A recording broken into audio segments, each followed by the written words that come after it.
I take this opportunity to welcome you, our online viewers, as we share and learn more about effective parenting. We are privileged to host Madam Jane Wanjao, who is a faithful Christian at St. James Cathedral. We want to thank our provost for giving Madam Jane this golden opportunity to come and share with us about effective parenting. You are free to chat with us, give your comments, and ask any question. And within the time that is set for us, we believe that we'll have done justice to each and every one of us. Before I ask Madam Jane the few questions that I have, I want to take the opportunity to welcome her, tell us briefly about herself, and then we shall continue. Welcome. Thank you, Reverend Michael. I greet you all in the name of Jesus, dear viewers. I am Mrs. Jane Wanjao, and I fellowship at St. James Cathedral, and I am a marriage and family therapist and also a counseling psychologist. I am excited to be here this morning, and I'm going to try and answer as many questions as possible. Welcome. Thank you. Thank you so much, Madam Jane. We begin with first question. How can a parent identify and nurture the gifts of his or her children? Thank you. There are several ways in which a parent can identify the gifts in their children, and one of them is spending quality time with them. Because, dear parents, you cannot know the gifts your children have if you do not spend quality time with them. Another way of knowing the gift that your children have is to provide the opportunities and the correct environment whereby you can now see clearly that the gifts are being manifested. By so doing, you can be able to pick the gifts of your children. Another way of knowing the gift of your children is actually asking them and having a candid conversation with them so that they can tell you what makes them happy. Because remember, these gifts are going to lead them to careers. And there's nothing that is bad as going into a career that does not give you any happiness. So it is always good to listen to the child. Again, you may also pick the gift of the children by seeing the kind of co-curricular activities they engage in school.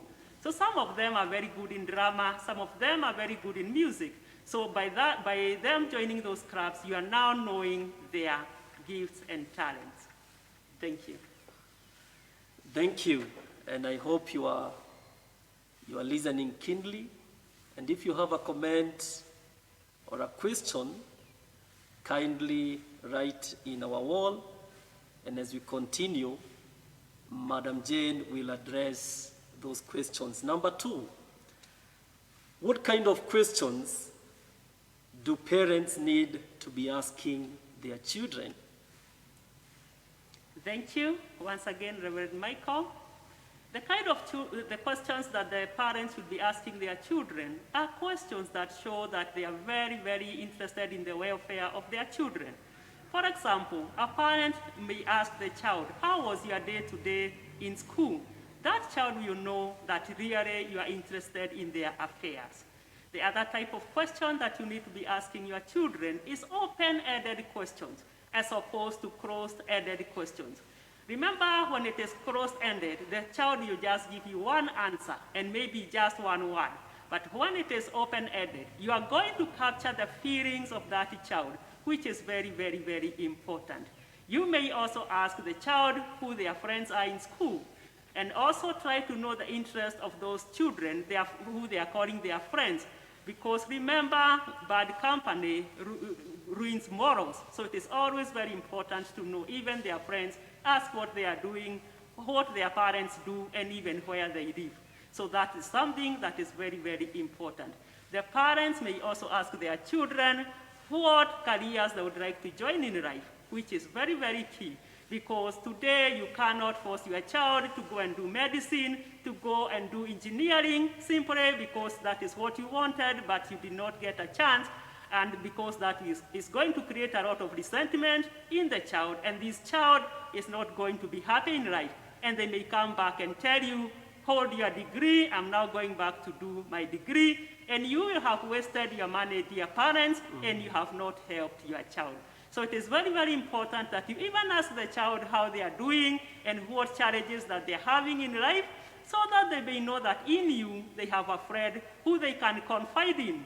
Because if you are so tough and very distant from your child, you may not even know what they are feeling or what they are going through. Thank you. Wow. Thank you very much, Madam Jane. Question number 3. What makes children feel loved and appreciated? Thank you so much. There are many things that will make a child feel very loved in that home. And one of them is when now you are able to even read their feelings. And one thing that I've realized in my counseling practice is that parents who are well-meaning may miss to pick the feelings of their children. And that is something we call childhood emotional neglect. When that happens, the child does not feel like they belong in that home. They come to conclude that their feelings do not matter. They come to conclude that they are not important. And when that happens, their parents, their self-esteem is going down, and they are learning to numb their feelings. So they are suppressing their feelings in the subconscious mind because they do not want to tell you what they are feeling, and eventually they may not even understand what they are feeling. And I would like to add here that well-meaning parents have actually led their children to have that childhood emotional neglect because they were too busy. They never noted how the child is feeling. And you can always tell that a person has childhood emotional neglect by the following symptoms that I've really observed in the clients who come to my practice. That these people do not feel enough. These people are they don't want to be dependent on anybody because they realize if this parent who is my caregiver cannot even see how I'm feeling, then who else can I trust in this world? So it becomes a real problem. So another thing to tell you that your child has childhood emotional neglect is that they may be having low self-esteem and low self-confidence. And these people, again, they put their feelings and desires second to those of other people, which is very, very unfortunate. So eventually your child, dear parent, becomes a people pleaser, and their feelings do not matter. And this will even manifest in the future relationships that they are going to have, because they cannot rely on their spouse to meet their emotional needs, because the parent in the first place was not able to do that. So a child with childhood emotional neglect will always feel that there's something wrong with me, but they don't understand what is happening to them. And because of that, they live with self-guilt and a lot of self-blame, saying I'm the one to blame. But honestly, it is not them to blame. It is the parent who denied them the chance even to know, to tell them how they are feeling. Thank you. So parents can deny their children a chance to express themselves to them. Yes, thank you. It is true the child may be too busy, or they are telling themselves they are there with the child, but they fail to notice enough the feelings of this child.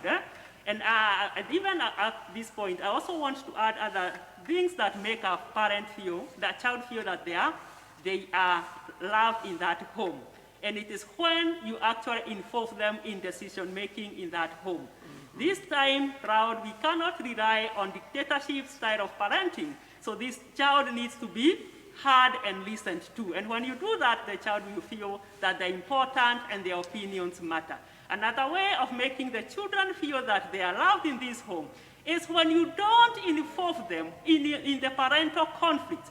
Conflicts do happen in home, and we have two types of conflicts. We have the constructive conflicts, but again we have the destructive conflicts. So when the children are drawn into the parental conflicts, and these are the destructive ones, you are actually ruining them. You are actually lowering their self-esteem. you are actually lowering their self-confidence. And these people, you are actually emotionally draining the children. It is not fair to drag the children, their parents, in the parental fight. And even when divorce finally happens, if the worst comes to the worst, I am appealing to you, parents, please do not bring the children into this conflict. And we use a term called triangulation, whereby you are bringing in a child in a two-way relationship. Now you bring in a child. That is what I am calling triangulation. Because in a relationship, there are two people. It is the husband and the wife. But when the conflicts arise and you're bringing in the child, you are actually triangulating. And the children are emotionally drained. Imagine if it is during that divorce process, and you are forcing the child to choose between the father and the mother, who they want to go with or who they love more. Surely you are killing them in the inside. And you are fighting, and there's something else that goes on during the divorce process, which has become very, very alarming, and it is something we call parental alienation. During the parental alienation, one parent, who we call the alienator, actually poisons the children so much against the other parent, and they feed the children with so much lies, and the children may believe. And this one parent may be telling the children, your father is going to kill you if you go with him. If you go to visit him, because remember, after divorce, there is the visitation rights where the children must visit the two parents. The children actually feel that they cannot even visit their mother or their father because you have poisoned them and you have told them that they are going to be killed. And again, you tell these children that your mother or your father does not love you, and then you even confide in these children very deep things, very deep secrets in that marriage. And by so doing, my dear parents, you are emotionally draining your children. You are making them lose their identity because you are forcing them to agree with you, and you are now cutting communication ties with the other parent, who we call now the targeted parent. Thank you. Thank you so much. I can see Alice Richo, Lois Bote, they are following. Kagoshe Kellen, Sophie Kimani, Mary Joseph, Kihato Esther, Priska Nyambura, and you're all most welcome. The topic is effective parenting. Question number 4, Madam Jane. How do parents need to support their children when they are sad and lonely? Thank you so much. Loneliness, if I may define the term loneliness, it's when somebody is feeling some emptiness, some void inside them, and they do not understand what is happening to them. And dear viewers, loneliness is something that is very, very common today. But as parents, we don't care. We don't ask our children if they may be having feelings of loneliness, because it is a dangerous thing. Because people who feel lonely are going to use drugs and substance so that they can try and feel the void they are experiencing inside them. These people, again, are struggling with the feelings, I am not good enough. And remember, there are many factors that can cause loneliness in children. Let me highlight some of the factors that cause loneliness in children. If you move from Kiambu today and you go to Nakuru County, that child may feel very lonely because one thing, they have gone to a different environment.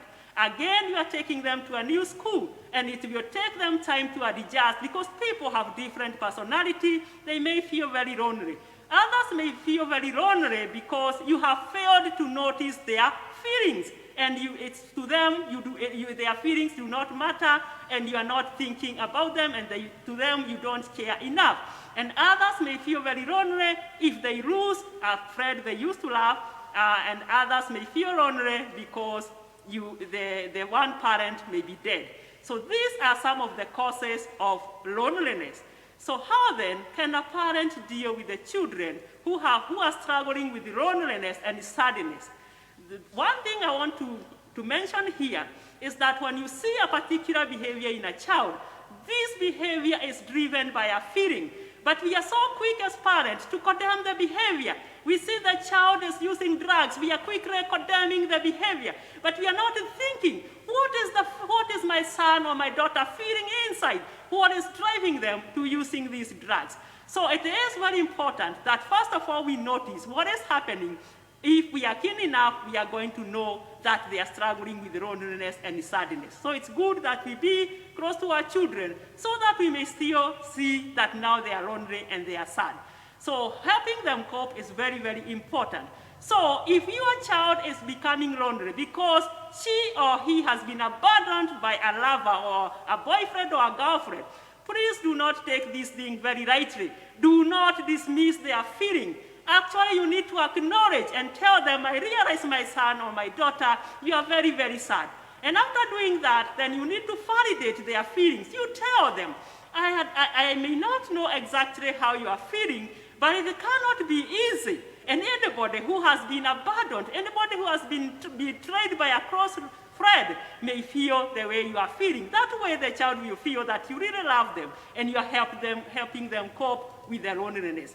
The others who are having a problem with the confidence and making them not able to make meaningful relationships because they have poor self-esteem and poor self-confidence, you as the parents, you need to realize this and help your child actually boost their self-confidence and self-esteem. Because anybody struggling with poor self-confidence and low self-esteem may not be able to reach out to people and make friendship. And already remember they are telling themselves, I'm not good enough, I do not matter, I'm not significant, and I am not lovable. So it is for you parents now, if you are not in a position to build the confidence and the self-esteem of this child, kindly bring that child to the counselor so that they may be equipped. And when they are leaving, their self-esteem will be different and it will be boosted. And this child will start believing that I'm enough, I am lovable, and I am good as well like anybody else. Thank you.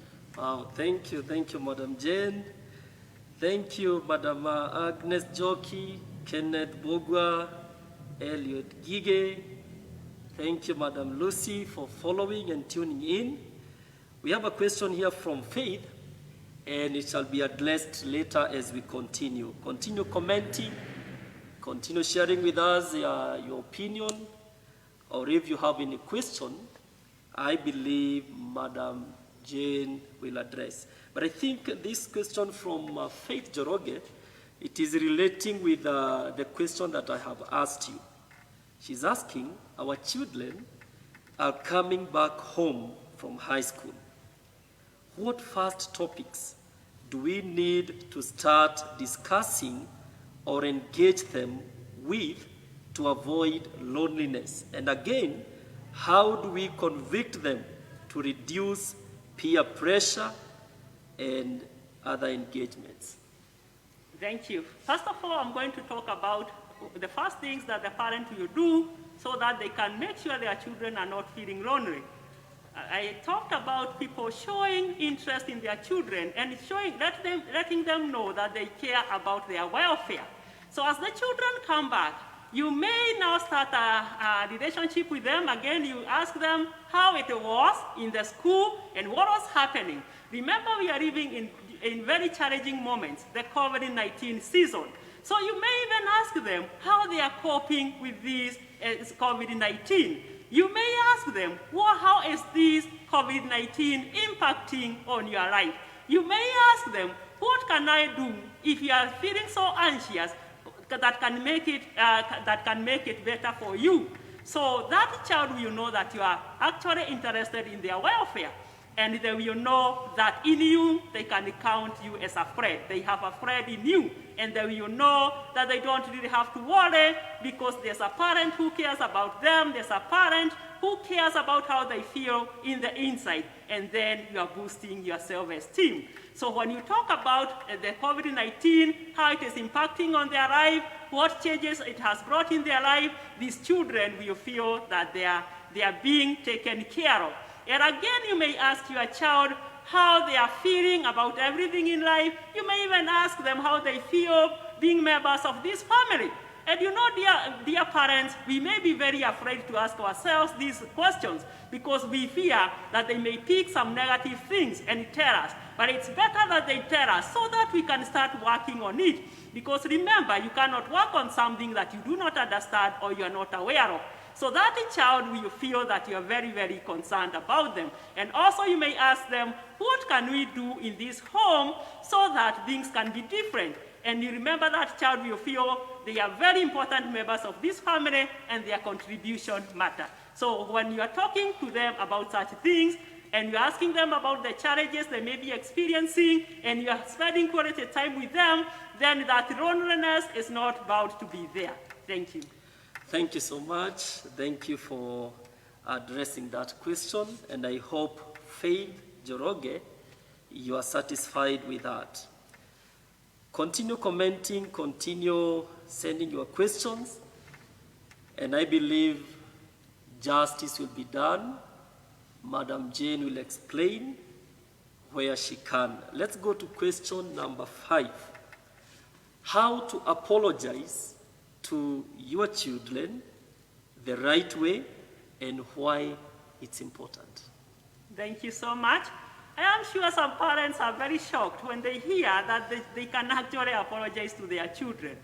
When you apologize to a child, it doesn't mean that you are a weak person. An error is too human. So there are times that we wrong our children, and truly it is now up to us to actually apologize to them so that life can go on. And there are ways in which now you can apologize to your children. First and foremost, I'm talking about the how. That you actually acknowledge that you made a mistake.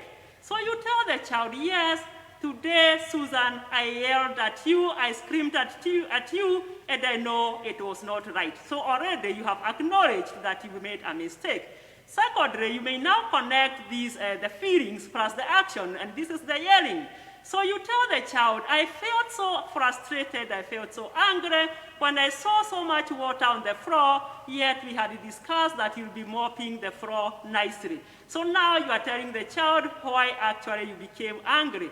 From there, you may now tell the child, I'm sorry because of yelling at you, because honestly, I blew things out of proportion. And that the child will feel much better when you say that.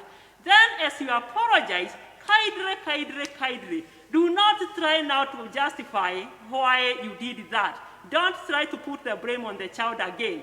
Don't say, I'm sorry, but had you mopped this floor nicely, this would not have happened, I would not have yelled at you.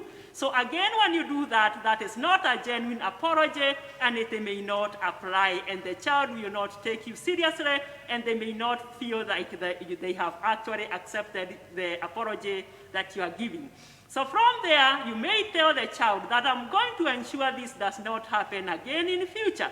So when you tell the child that, they will know that really you are committed to that decision that you are making, and finally now ask for forgiveness, because remember, error is too human, and we all make mistakes. Now coming to the place where it is important to apologize.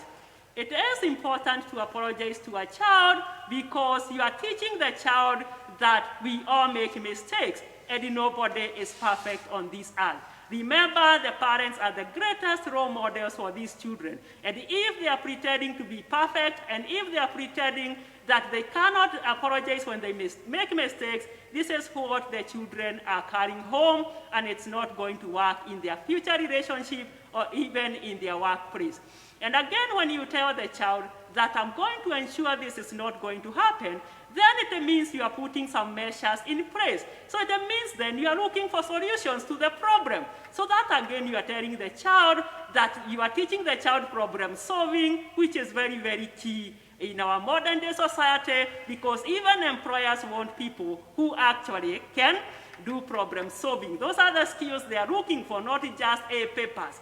So it is important for a parent to apologize so that he or she can now amend the relationship with the child, because failure to do that, the child will shut it down, and they will know my work of my father or the work of my mother is to scream at me, and they don't even take time to understand why I had not done the things the way they had expected me to do. Thank you. Thank you. Thank you very much for answering that question very well. Continue giving your comments. And thank you, Sophie Kimani, for your comment. Thank you, Victor Gitonga. May the Lord bless you so much for your positive comment. We have now another question, number 6. What is the best gift a parent can give to his or her children? Thank you so much. And I have realized that I will use gifts, not just one gift, because there are so many things that we can give to our children. And the best gift is the gift of being there for them. When you are there for the child, they will know that in you, they have a friend they can run to when they have problems in life. And when they know that you are there for them and you actually can listen to them and you can actually even make jokes with them, then they will actually be very, very happy and proud about their parents. So the other gift that you can give your children is actually meeting their emotional needs. And when I talk about meeting their emotional needs, it's actually what I've been discussing here, noticing how they feel. Kaidre, do not miss the feelings of the children, because that is where many parents go wrong and the children start suffering from what I'm calling childhood emotional neglect. So that gift is very, very important. So you may actually show affection to these children by hugging them and even kissing them, and they will know actually that you are there for them. So the other gift that you can give your child is giving them peace in the home and security. Remember, if there are fights in the home, there is domestic violence, the children feel very, very insecure. And research has even told us that there are children who refuse to stay in a boarding school simply because they are fearing they will find one of their parents has been killed, that their father has been killed. Remember, today we talk about even men being abused in homes. It is only that many are keeping quiet. So the child may refuse to go to a boarding school because they are thinking, my mom may kill or poison my dad, or my father may kill or poison my mother. So if you give them the gift of security, you are actually producing children who are very emotionally secure. And these children, they will have what I call secure attachment. And even when they go to their homes, there will not be a trouble for them because already they have secure attachment. So that gift of security is very, very important. The other gift you can give your child is actually even school fees paying on time, because if you don't do that, it becomes a real problem for the child. They feel different, they start comparing themselves negatively with other children, and by so doing, their self-esteem is taking a nosedive. So the gift that our parents can give a child are so many, and also when people are fighting, they should not bring in their children because it does a lot of harm to them. So those are some of the gifts that you can give your children, among others. Thank you. Thank you so much. Thank you, Jacqueline Wamboi and Jeff Ngige, for your questions. And as we continue, Madam Jane will address them later. And let's continue commenting and giving your question as we continue. We have number 7, question number 7. Strategies that parents should undertake to ensure raising strong children with stable character. What are those strategies? Thank you so much. It is the wish and the desire of many parents that their children should have stable character. And one of the things that the parents can do is employing authoritative style of parenting. In this style of parenting, the child will feel seen, the child will feel heard, the child will feel that they belong. In this style of parenting, the child is involved in decision making. And again, in this style of parenting, the child knows that the parents care about them, that these parents would like to know where the children are and with who and what they are doing, and they feel that the parents care about them. In this style of parenting, again, there are rules and regulations that are set in this home. And when these rules and regulations are set, then the parents take time to explain to their children why the rules have to be there. For example, remember the adolescents may be demanding for freedom. And these parents can tell them that freedom goes hand in hand with the responsibility. And they may tell the child that if you go to a party and we agree that you're coming home at 6, kindly adhere to that rule, because when you don't do that, you are going to lose my trust. So when they explain those rules nicely to the children feel happy, and their parents will be sure that they are producing children who have character. So again, in this parenting style, the child feels that they are being nurtured, and again, the child feels that the parents are here for them. And even if they make high demands on the children, they are also giving high support, which is very, very important. So when you have that parenting style, the child is going to be well balanced emotionally and even in all realms of life. So that is something, an area that we really need to consider.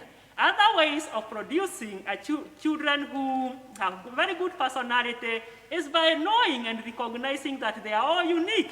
So you cannot compare your child with your other child because they are all different. Even identical twins may not be identical in the way they do things.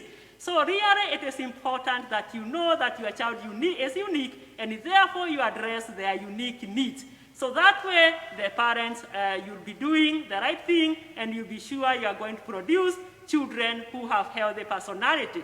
Again, allow these children to have play moments. Some parents are so insecure, they don't allow their children even to go to their neighbors. These children now start becoming lonely, and they do not even develop social skills. But when now you allow the child to go and have play and play with their friends, they feel very happy, they feel comfortable, and actually you are improving and developing their social skills as well as interpersonal skills. Remember, these are some of the skills that the employers are looking in today's world, and it is good that you develop them.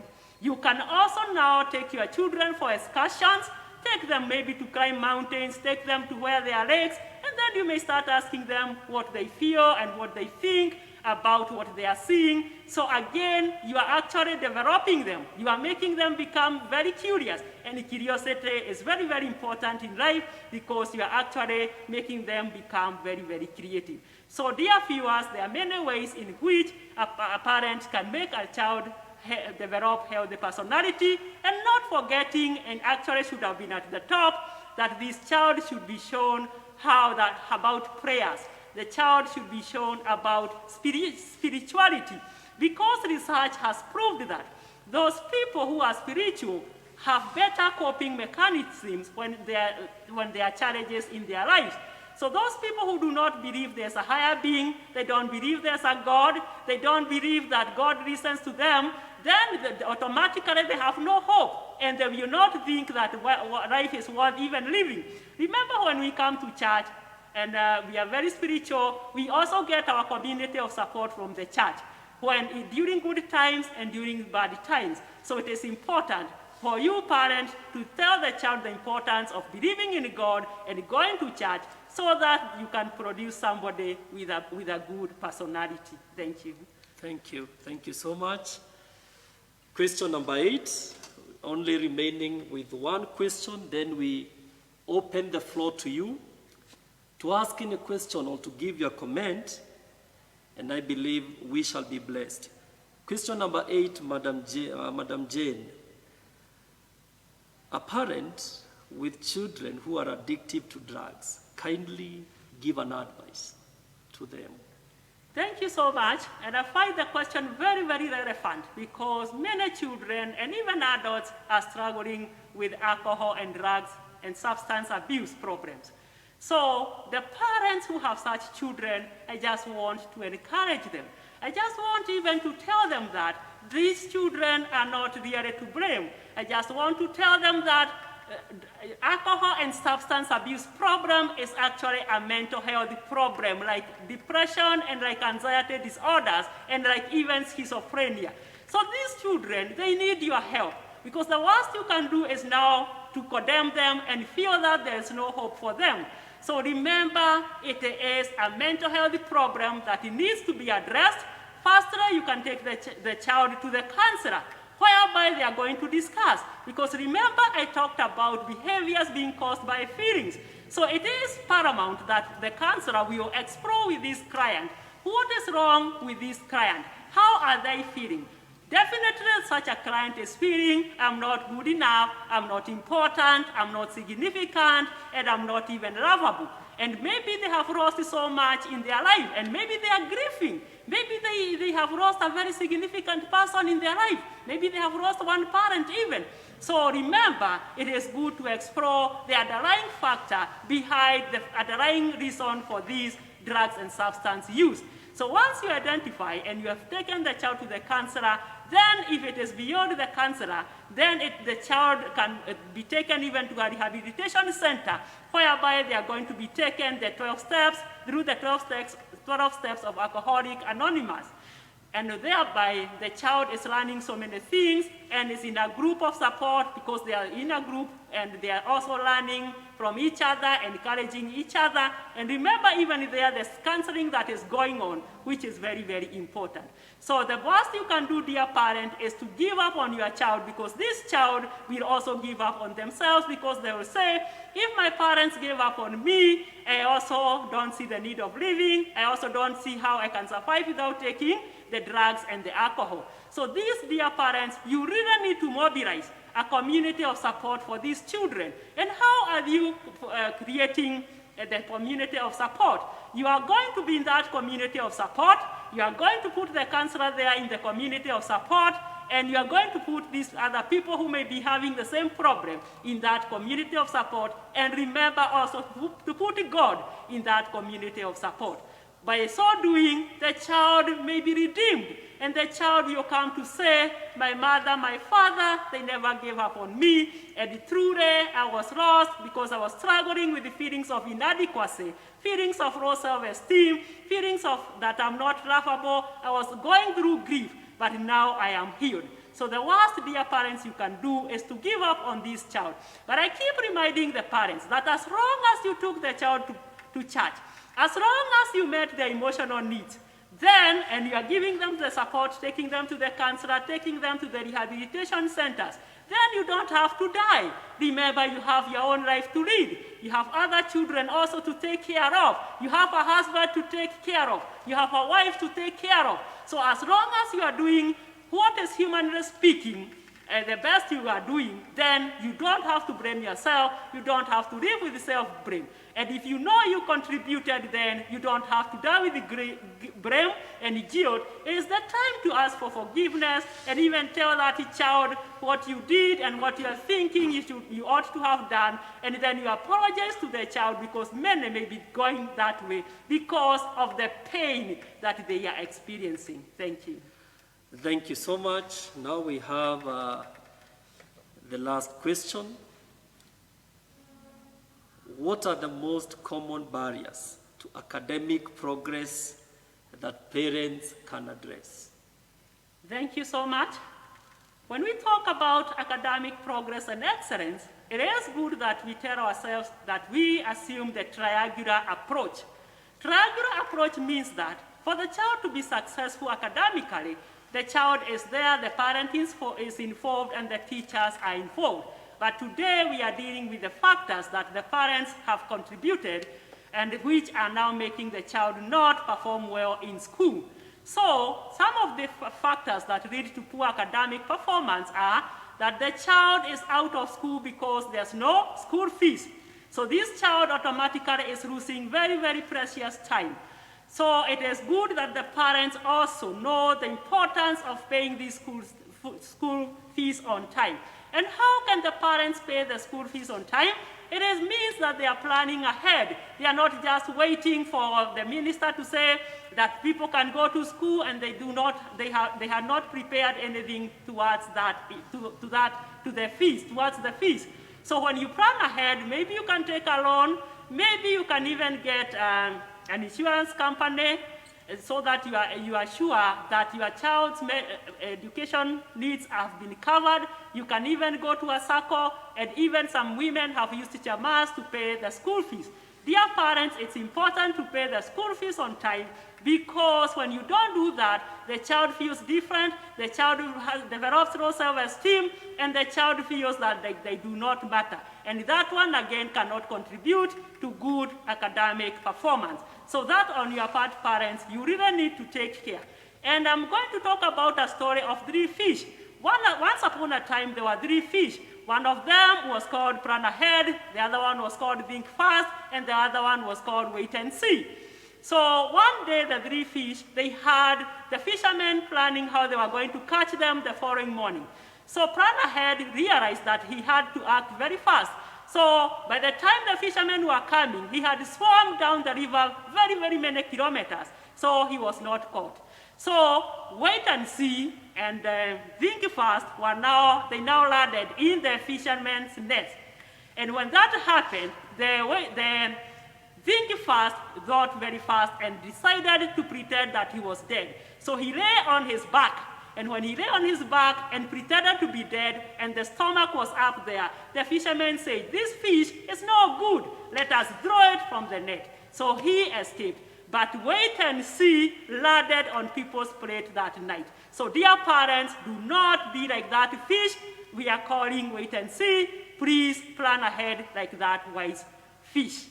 So parents, again, when you continue fighting in homes, you may affect the academic performance of the children because they are living with a lot of insecurity. So that way, parents, it is good to know that it's important that you really know how your children may be feeling when they realize there are fights in the home, and then you work towards that because it will definitely affect their performance. Again, a person's academic performance may be affected by low self-esteem. Low self-esteem because the child has already told themselves they don't matter, they are not important. So again, and they may have tried so much to please you, but you don't actually seem to notice. So again, this child will have given up, and they will say, it's of no use. Even nobody notices that I do well in school.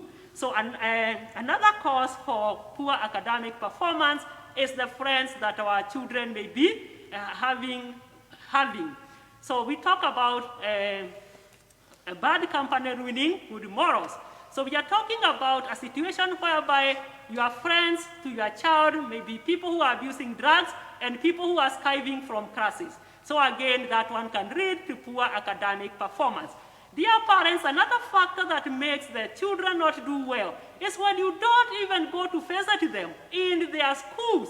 And you may be thinking this is something very, very small. I am telling you, you leave your children crying the whole day, comparing themselves negatively with others, feeling they do not matter, feeling they are not important. And those children, they will just give up and they cannot perform well. So there are very many reasons that children make the children not do well in school, and it's good that the parents know so that they can now play their roles very, very well. And also, encouraging the children is very, very important. Don't just leave them there when they are going through challenging moments. Encourage them and tell them they are going to make it in life. And another factor that makes the children not do well is when you put too much pressure on your children to perform. And I keep telling dear parents that academic excellence is not everything. Your children are differently abled and they have different gifts. So your work is to look at the gift that they have and try to nurture it. So when you put too much pressure on the child, they are now struggling with a lot of anxiety in school, and somebody with a lot of anxiety may not actually be able to concentrate well in class. So what actually you should be doing instead of putting that pressure is giving what the child needs and encouraging the child and making sure they also have the people skills and making sure that they have self-confidence and making sure that they have healthy self-esteem, because if they have those ones again, they are likely to also succeed in life.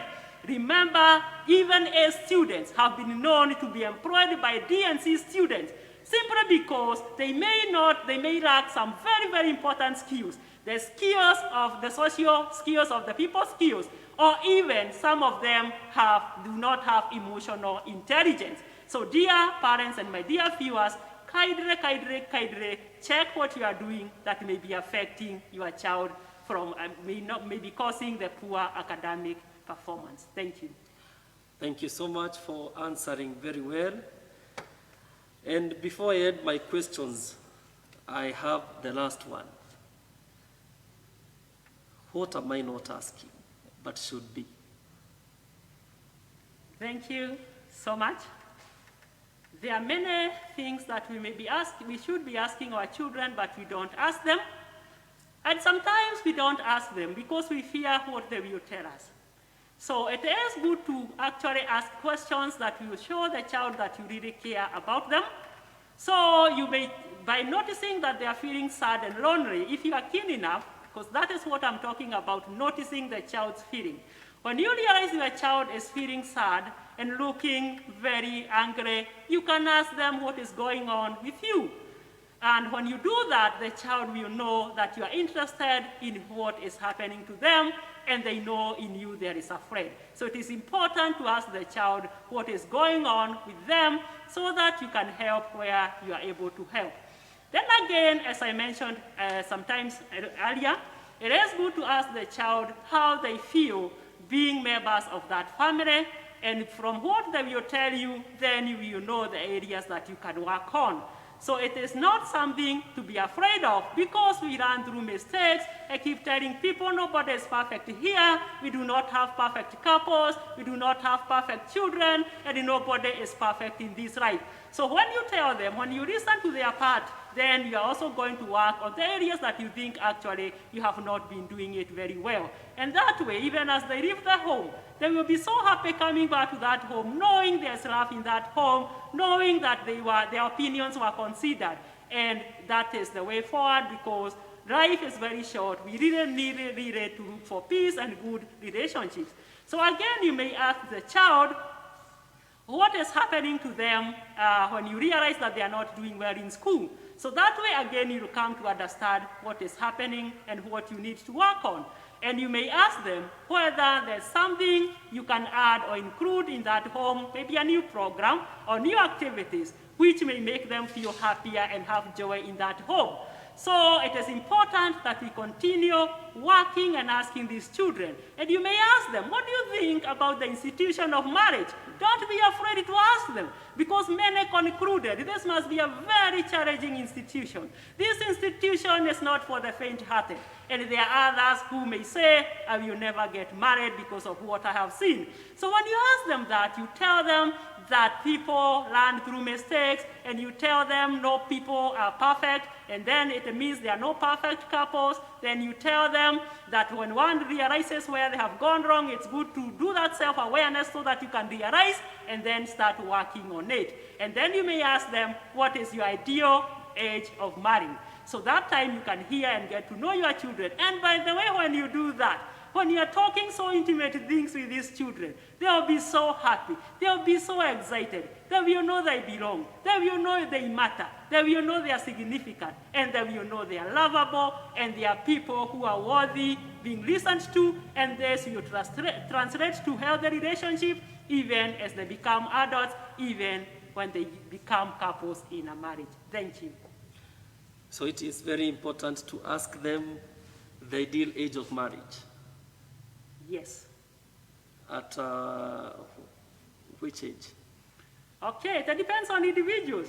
You can never say that when I'm 28, I must get married because there are many factors that may contribute. You may be there saying you have not found your soulmate. So you are there and nobody should pressurize a child to get married because they'll be making a mistake of a lifetime. So if you care enough, just encourage your child. And research is telling us that there are many who do not have their soulmate simply because they have low self-esteem, simply because they have low self-confidence, and simply because they have negative thinking patterns. And again, they are looking for their soulmates in the wrong places. Dear single parents, I really want to encourage you that you believe in yourself. You believe you have healthy self-esteem. Believe that you have healthy self-confidence. Believe that you are important. Believe that you are matter, because that is something you must grow in yourself. You cannot go to the market and buy enoughness. You cannot actually dress in designer shoes and think that you have that feeling of enoughness. Enoughness does not happen because you are wearing designer clothes and designer shoes. Enoughness does not come because you are a billionaire. Enoughness is something that you must grow and nurture in yourself. So many single people do not believe they are enough. They don't think they matter. They don't think they are significant. And when they do that, they withdraw from actually being on the lookout. I'm encouraging them that maybe they are going to the wrong places where they can get their soulmates. They must go to parties, wedding parties, where people are there and they are looking for soulmates. They must go for the single parent seminars, and there they may get a chance of getting a soulmate and they will be happy. So these are some of the things that we really need to consider even as we move on with life. Thank you. Thank you. Thank you so much for your comments. And thank you for the questions that you have raised. Continue commenting, continue asking questions. But we first address the question asked by Jacqueline Wamboi. How do you discipline children below 5 years? Thank you so much. That must be a young mother. So the children, as they come, we must realize that this corporal punishment, beating, is not going to work in this society. Because as we beat them up, they are actually getting used, and actually we are creating bitterness and resentment in these children. So even as we pinch a bit, because at least you can do something literal, you must explain to this child why you have done it. And again, as you discipline the child by that small pinching, then you can tell them the reason why you are pinching, and then it must be, the punishment must be equivalent to the mistake the child has done. So you may also have to do things we call timeouts, that you tell the child that they must remain in their room for some few hours, making sure you are confining them, and you know they don't like that, so that tomorrow they may not make a similar mistake. So those are called timeouts. And even to ensure that they have discipline, have a reward system. When they do something good, just reward on the spot, and even do the praise effort. Comment and tell them, I am so proud of you, you have done it so well, and that child will know the importance of doing the right things in that house. Thank you. Thank you. I hope, Jacqueline Wamboi, you are satisfied with the response. Another question from Jeff Gigi. How best can one handle the case of a repeated rebellion by your grown-up child? How best can one handle the case of a repeated rebellion by your grown-up child? Thank you so much. I would like to encourage the parent who maybe has observed a lot of rebellion from the child. And I would like to mention that sometimes when we see the people becoming rebellious, the children, when we see them exhibiting aggressive behaviors, there are reasons as to that. This child may be passing a point to you, and that child may be talking and you are not understanding. And this child may be telling you, enough is enough. You have not really thought about me. You have not taken me seriously. You have not listened to my opinions. Or this child may have been forced even to do a degree that they do not want to do, simply because the father or the mother wanted them to do that. They may become rebellious even when you fight in the house, because actually they are seeking your attention. And remember that there are even many children who will have psychosocial illness because they want to stop the fight. They become so sick, and it's not that it's really that they are sick, but it's because now they know if my asthmatic attacks come, these parents are going to stop fighting. So you may think that they are rebellious, but sometimes there is an underlying factor. And I'm also thinking a person who is rebellious has anger issues.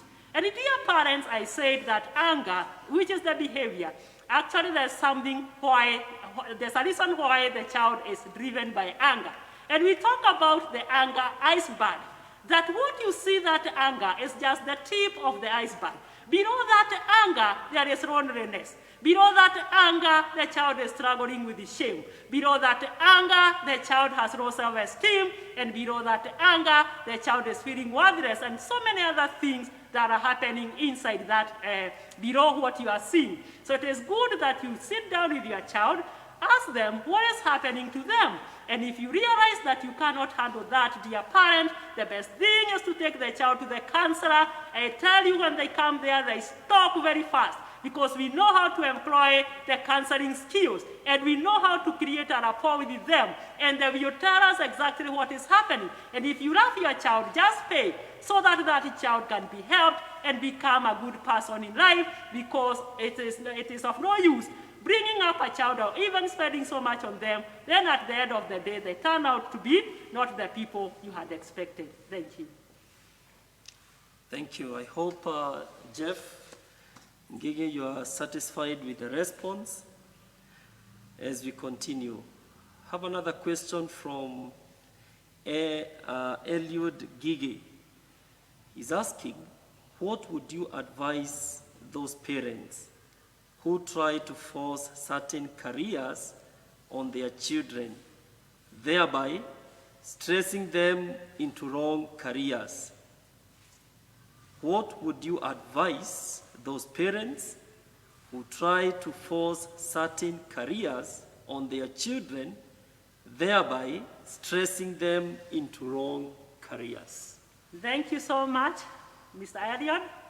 I realize that this is a very common problem, that many parents who would have wanted to be in certain careers now want to actualize that through their children, which is very, very unfortunate, because we are different, we are unique, and even as we are doing the parenting, we need to encourage individuality, whereby the person have their own interests and opinions very different from those of the parent, because they are different and they are unique. So when you force your child to become a doctor, when you force your child to become an engineer, when you force your child to become a teacher or even a psychologist, and that is not what they felt they wanted, you are really doing a lot of harm to that child. You are actually wasting your time, and you are causing a lot of problem to the child. Because when the child goes there and they feel they do not have what it takes to excel in those careers, then they are actually going to give up. They are going to have low self-confidence. They are going to have low self-esteem. And by so doing, you have actually ruined your child, because they will start struggling with those feelings of inadequacy. They are going to struggle with the feelings of bitterness, anger, and resentment, and thereby you are losing your child. So I tell you, dear parent, you have to listen to your child. It's important you discuss with them what they want in life, because when you take a career where you are not happy, it cannot help you at all, and actually many have committed suicide because of that. So it is good that you consider the interests, the desires of your child before telling them, before they take any career they want in life. Thank you. Thank you. There is another question that has been inboxed about how can you advise the parents with the children who have gotten children out of their wedlocks? How can you give an advice to those parents? What are they supposed to do to their children? Okay, thank you so much. Again, that's a very relevant question in our society, that many girls are getting children outside marriage. And since I'm a Christian, I will not say that you tell the child to go and have an abortion, because when you do that, you are committing murder.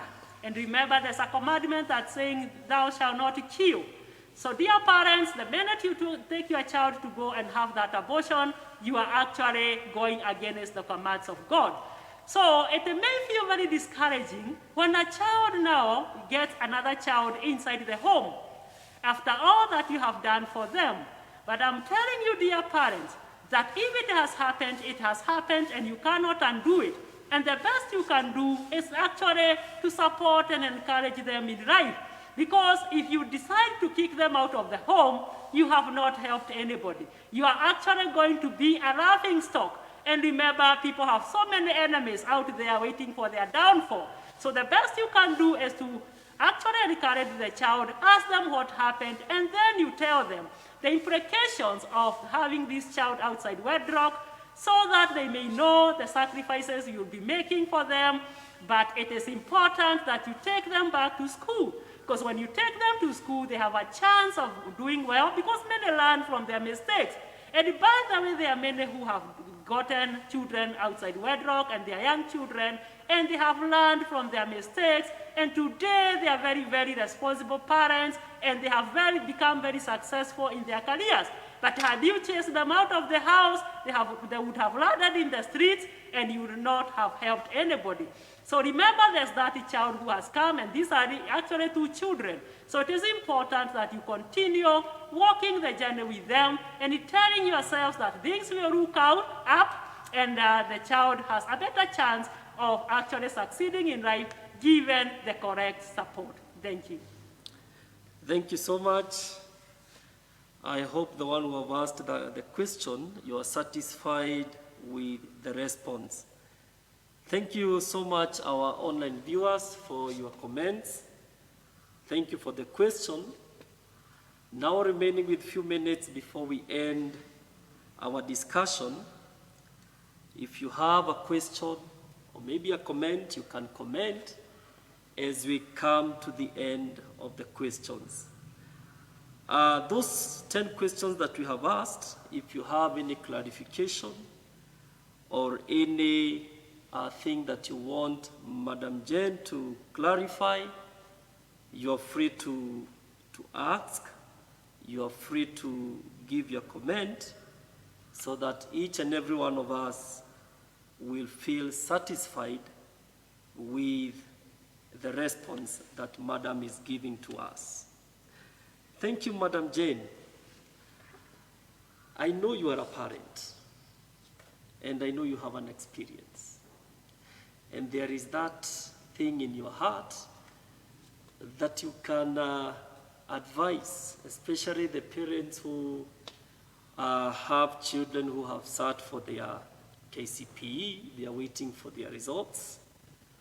We have others who are sitting for their KCSE, and they'll be out of high school, maybe in a few weeks to come.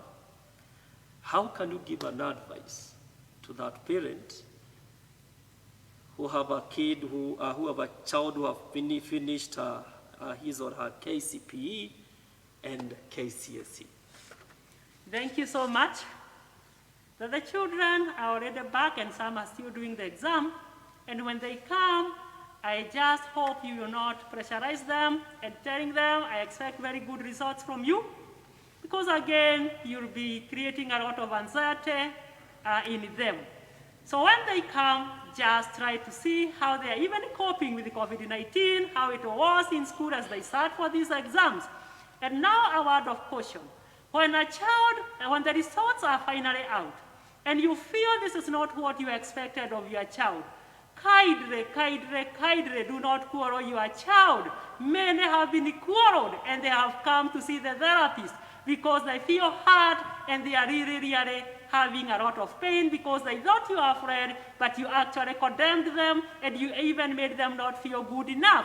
So I want to remind dear parents that even the results, the way they will come, accept them the way they are. Tell your child, I love you unconditionally. In fact, tell the child, I don't love you because you are an A student. I love you. Even if you are to come here with a D, you still belong to me, and I love you. I don't love you because you are handsome. I don't love you because you are looking good. I don't love you because you are very clever in class.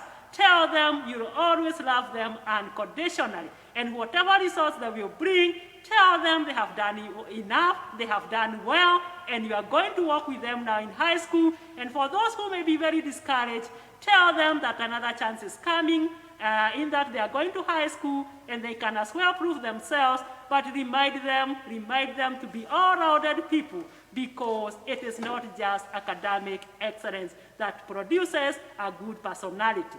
Thank you. Thank you so much. We are now coming to an end of our dialogue with Madam Jane Wanjao. And thank you so much for your time and the words of wisdom that you have shared with us. I believe that all of us, those who are following us, something is impacted in your life. And because wisdom is good, I believe that God will help us to do effective parenting for the glory and honor of His name. few minutes. Maybe you have something you want to share with us as we come to the end. Thank you so much. First and foremost, I would like to say a big thank you to the Provost and Canon Joyfrey Mogai of this church because of giving me this opportunity to interact with the parents and the children, not only in this church, but actually in the whole of Kenya.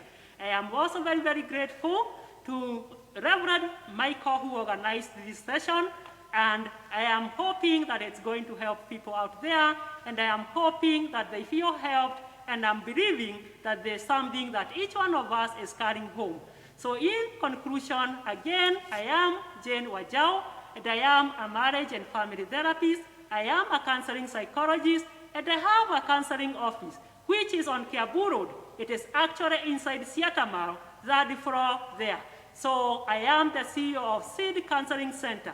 And anybody who has issues are free to look for me, to book for an appointment with me, and I'm going to work with them. I'm going to work with their children. I'm going to work with them even as couples, because that is the work that God has given me. And dear viewers, there's a lot of hope. You don't have to give up. Even the people who are feeling rejected in this world by their parents, because parents reject people, you can also be able to be helped so that you can become a better person.